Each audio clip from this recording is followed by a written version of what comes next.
John O'Leary had an abnormally fast and irregular heartbeat. I had a couple of episodes where I became dizzy while exercising. I was out biking. And in one instance, actually, I think lost consciousness for a brief second or so.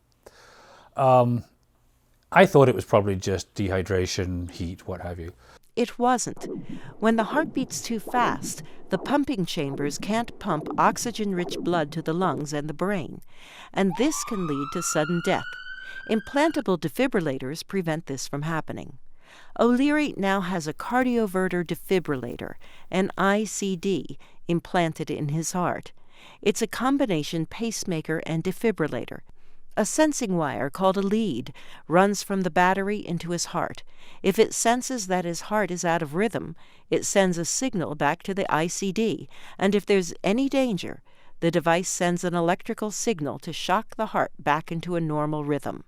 It's painful. That's just the basic physics of the process. When you deliver a shock, there's pain involved in that. One day, Ann Bunting's ICD went off. It was like being hit by lightning, because I actually saw a flash of white light and then the sound that lightning makes coming down a tree, and then boom. And it shocked me 5 times in a row. And I was screaming. That's how much it hurt. Often when shocks happen, they happen multiply.